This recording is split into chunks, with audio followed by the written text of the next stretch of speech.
Self pollination है कि एक ही फ्लावर का एंथर के ऊपर जो पोलन लगे हुए हैं वो सेम फ्लावर जहाँ उस प्लांट के ऊपर अनदर कोई फ्लावर लगा हुआ है उसके स्टिग्मा के इन कांटेक्ट आ जाता है और वो एग को फर्टिलाइज करके उसको सीड में कन्वर्ट करता है। उसको बोलते हैं सेल्फ पॉलिनेशन, कि उसने खुद से वो सेल्फ पॉलिनेशन करा है।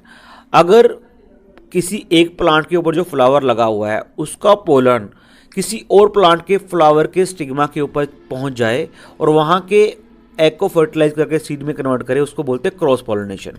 अभी देख लेते हैं इनके मेन डिफरेंसेस क्या हैं। अब जो सेल्फ पॉलिनेशन है इसमें मैंने आपको बोल दिया कैसे ट्रांसफर हो रहा है। सेल्फ पॉलिनेशन में हमें कोई भी एक्सटर्नल एजेंसी की जरूरत नहीं है, बट क्रॉस पॉलिनेशन में हमें एजेंट चाहिए, जैसे बी चाहिए, या वाटर चाहिए, या विंड चाहिए, या इंसेक्ट चाहिए। हमें कोई ना कोई एजेंट चाहिए जो पोलन को एक फ्लावर से लेकर दूसरे के फ्लावर के स्टिग्मा के ऊपर लेके जाए। हमें किसी ना किसी एजेंट की जरूरत पड़ेगी। सेल्फ पॉलिनेशन के केस में ये होता है कि anther and stigma should be mature at a same time, क्योंकि दोनों एक सेम टाइम पे मैच्योर होंगे तभी वो फर्टिलाइज कर पाएंगे।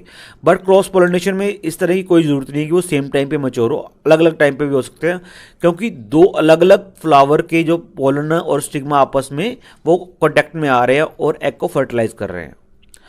अब देखिए सेल्फ पॉलिनेशन के केस में ये तब भी हो सकता है अगर फ्लावर क्लोज है, क्योंकि देखो एंथर एंड स्टिग्मा दोनों इकट्ठे होते हैं और क्लोज अगर फ्लावर हो तो भी ये पॉलिनेशन हो सकता है।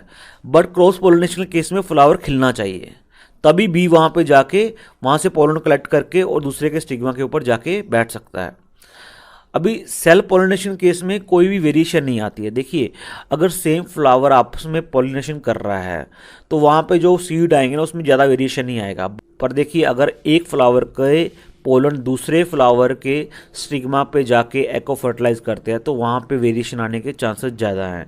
देखिए ह्यूमंस में भी ऐसे ही एवोल्यूशन हुआ है कि जैसे मेल एंड फीमेल आपस में कांटेक्ट में आते हैं, जो भी उनका बच्चा पैदा होता है वो बेटर होता है प्रीवियस जनरेशन से, ठीक है, क्योंकि वो डिफरेंट डिफरेंट जीन्स आपस में कांटेक्ट कर रहे हैं। अभी देखिए बेनिफिट क्या होता है पॉलिनेशन का। Pollination is very much important for food generation. देखिए अगर पॉलिनेशन नहीं होगा तो सीड जनरेट नहीं होंगे, अगर सीड जनरेट नहीं होंगे तो हमें फूड कैसे मिलेगा। अभी देखिए फार्मर्स वही फीड एनिमल्स को देते हैं और एनिमल उससे खा के बड़े होते हैं और जो मीट प्रोड्यूस करते हैं। अगर पॉलिनेशन नहीं होगा तो मीट अवेलेबल नहीं होगा। पॉलिनेशन प्लांट एवोल्यूशन के लिए बहुत ज़्यादा ज़रूरी है और पॉलिनेशन बहुत ज़्यादा ज़रूरी है कि अर्थ पे लाइफ सस्टेन रह सके। अगर पॉलिनेशन नहीं होगा तो इतनी बड़ी आबादी को कैसे हम खाना खिला सकते हैं। So pollination is very much important for human and the for entire